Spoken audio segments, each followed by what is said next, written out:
Hi guys, welcome back to the Caffeinated Classroom. If this is your first time here, my name is Marie. I'm a high school English teacher in San Diego, California. I have been fully virtual since March of 2020. It is February of 2021, and it's been quite the roller coaster. If you follow me on Instagram or if you've been here for a little while, you know that it's been, I'm not alone in this. Like, it's been an emotional year. It's just, things change. It's like we are living on quicksand because everything is shifting and moving and just like the floor drops out from under us so many times that it's been really hard for me, a chronic planner, to make plans, because the plans, I keep making plans and then changing plans, which is part of the job. And the flexibility is fine, it is what it is, but I guess more than plans, it's making goals. I am very highly achievement motivated. And so I like creating goals for myself, both professional goals, personal goals, and everything in between. And so I finally feel like I have a hold on how to be flexible during this time enough that I can make some goals. And so I wanted to share those goals. We just this week started a new term in my classes, which means I have brand new kiddos for the next 2 quarters. And what better time than now to set some new goals for the spring and going into the summer. So I'm excited to share those with you. Hopefully they will inspire you and see if you can find some goals for yourself. While we were talking about goals and energy and feeling inspired, I wanted to let you know about a free training that I have put together on how to stop English teacher burnout for good and like love teaching again. I know not all of you are English teachers. This actually still can help some of the mindset shifts that I talk about. I put together just like a 30-minute video, and it's got some strategies. It's got the things that I use in my classroom and in my teaching practice that help me love my English teaching job and not resent it for all that it drains out of me. It doesn't make it perfect, but it does help me remember why I love my job. So I want to share that with you. It is in the description box down below. If you head to thecaffeinatedclassroom.com/training, you can get your hands on that. But let's talk about some goals. Let's get started.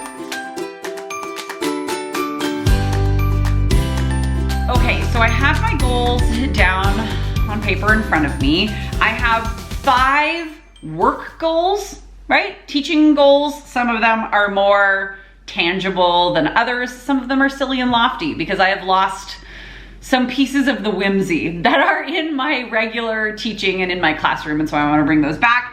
And then I have 2 personal life, home goals, business even, caffeinated classroom type goals that I wanted to share with you. And like I said, the reason I'm sharing this is because I think that the dark hole of 2020 is still kind of lingering in some places, and it's okay for us to make goals. I finally feel like I can make some goals that won't get ripped away from me because I have that like base of flexibility and kind of that thick skin built up over the past couple of semesters.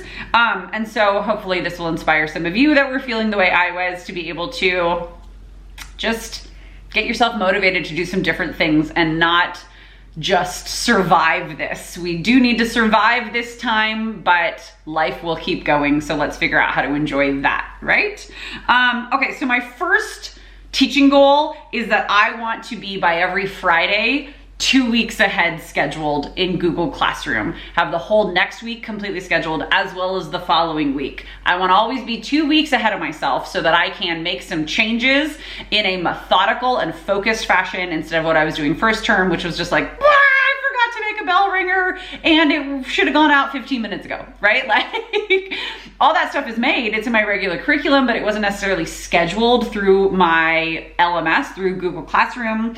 And I want to be 2 weeks ahead. Is it lofty? Yes. Do I think I can do it for at least the first month or 2? We'll see, won't we? It's a goal. I also want to make sure that I am grading twice weekly. A couple of reasons for that. I was pretty good for a while. On Tuesdays and Thursdays, I got my grading done, but I didn't always update my grades, and it backs up, right? Like I would grade, but then I'd have to actually input the scores into our grade book that students and parents and case managers and school psychologists and administrators and everybody who is a stakeholder in a child's education, they need to be able to see this stuff, and it needs to be updated, especially in the virtual learning world. And, you know, I lost it. a little bit. Like I wasn't as good by the second quarter even. And so I want to do that because I don't want it to back up on me where I'm just spending hours inputting scores. I want to do a little bit at a time each week, at least twice a week. And then it'll alleviate some of the panicked emails that I get around grading periods, right? Just for myself and for like those scared parents who are like, is my kid gonna fail? We're already under a lot of stress. Like, yeah. My third goal is to stop working by 3:30 p.m. every Friday. I wish I could say every day, but that's a pipe dream. Like that's not gonna happen. However, the end of my contracted day is 3:30 p.m. If I stop working by 3:30 p.m. on Fridays, I can start my weekend and have my head right for my own children and get home, and we make pizza from scratch every Friday. Like there are just things that are routine that are good for my soul and especially for my own kids. And it also helps me model for my students that school is extremely important, but it's not everything. Life is like the thing, right? It's why we're here. And so taking that time away, even when we are incredibly busy, is something that I feel is very important to model for my students who are thrown into the deep end of having to manage their own time right now. Like if I'm struggling managing my own time and I'm a 37-year-old mom of two, veteran teacher, I have a master's degree, like I've done some time management development and I'm having a hard time, imagine how a 15-year-old who has never done this before is doing. That's what I keep in mind. And so I'm trying to think of like, okay, I stop working. My weekend starts at 3:30 every Friday, which means I gotta do some serious work ahead of time with the 2 weeks scheduling things out and all that so that I am prepared to make that actually happen. Another goal of mine is that I wanna connect more mindfully with my students about what they're reading. I made it a pretty good goal and I focused really hard on trying to connect with each of my students as much as they would allow me to because they're distant and they're teenagers and they're moody and it is what it is, right? Distance. But I wanna be specific about connecting with them about what they read. And you can see here, if you missed my video from last week about how I do virtual book tastings, I literally just filmed it before this. Here's my book stack. I am so excited and it fills my soul with so much joy when I help students find a story that they can get into and like get excited to read and just like get to know the characters and become part of this world and have it just like infiltrate their thoughts, right? Like it's so exciting for me. And so part of that magic was lost when I don't get to talk to students regularly like I would in a classroom and chit chat. And so I'm gonna find some ways, I don't quite know exactly what they are yet, to connect with my students more individually and focused on what they're reading. More globally, I had a few kids that were like, Mrs. Morris, Red Queen's amazing. I asked my mom for the other books in the series for Christmas and I can't wait, I'm so excited, right? There are those kids, but not everybody is like that. And some of the kids from their exit survey from like the end of the term were like, I loved being able to choose what I read. And I had no idea. I had no idea that they were so into the Unwind series because I just hadn't talked to them about it. And so that's something I want to do. My last teaching and school-based goal is that this is a very me. For those of you who know me kind of well, this is a very me goal. I want to have a weekly themed snack day for my classes. Obviously, I'm not providing anything, but like earlier today when I was teaching, I was telling my students that next week we're gonna be talking about the parts of an essay and really specifically the parts of a body paragraph, and that they're probably gonna wanna have their favorite cookies around or their favorite like cookie type treat around for class time because my lesson involves talking through how to make chocolate chip cookies from scratch. And I liken the ingredients and the way that the baking happens to the ingredients and the way that the format happens, or like for chocolate chip cookies, liken it to the way that an essay comes together. It sounds silly, I know, but it totally works. But every time we're always going, I want chocolate chip cookies. So when I'm teaching in person, I normally have a big old thing of Chips Ahoy and then everybody gets to have a cookie, right? And then my friends who are allergic to peanuts or gluten-free get to have a different option. Don't worry, I'm cognizant of it.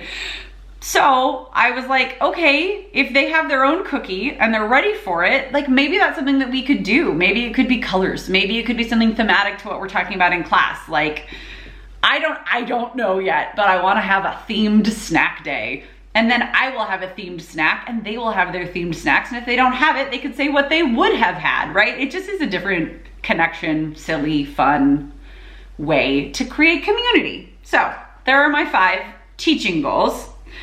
I have 2 personal goals. Well, one's a personal, I have more than that, but these are the things I'm going to share. 1 personal and 1 business goal. My first personal goal is to do mission whole house organization. Listen, my family of 4 has been home and it's been just us for almost a year. It's been almost 11 months. A year will come and go before I even know it. And I have found the ways in my house that things can work, but more specifically, I found the way that things don't work that well. And so I already love organization and home decor and that sort of thing. And I love house projects, but I'm just finding that this house, that is our little fixer-upper that we bought 4 years ago and we're finally getting around to fixing up, needs to be less fixed up and more just use what we have because this is what it is right now. How can I better use the space that I have? So that's a thing that I'm working on. And I want to give my own children more responsibility for putting their own stuff away. You know what, if you know, you know. And then my last goal, and it is what is getting me so excited lately about business and work and teaching. I have, for those of you who don't know, I have a membership called the English Teacher Lab. So my ELA friends out there, listen up. I want you to join me. I want to grow my membership, the English Teacher Lab, because it is the best kind of PD that I think is out there for specifically English teachers. And if I taught in other content areas, I would open something like this for you guys too. But it is the methods that I use to simplify and streamline my teaching, my curriculum design, and my strategies and my assessment and all of that in training videos that are available from the minute that anybody joins the membership. But then the best part is we have bi-monthly right now, but as we grow, it'll become weekly live meetings, happy hours, and sometimes on weekday evenings, and coffee chats on Saturday mornings, sometimes just depending on the week, where we meet on Zoom. Yes, I know we all have Zoom fatigue, but we meet, we have our coffee or our wine, and we talk about what's going on in our classrooms and we troubleshoot, and I help people think through and brainstorm where they're getting stuck in their curriculum design or in their classroom management or like whatever it is, and we get to really problem solve and work through sticky situations, and it is the best part of my work week, I have to tell you. So one of my goals is to grow that and see how many more teachers I can help and support. And my mind goes a mile a minute, so why not use it for good, right?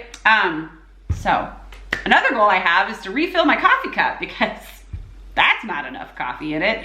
You guys, thank you so much for joining me. Thank you if you made it this far in this ramble bamble kind of a video. Like I said before, I hope that these goals just kind of help you maybe wrap your mind around the fact that you can have goals in a pandemic. It took me a while to get there. And until we meet again, thank you again for joining me. I will see you guys next time.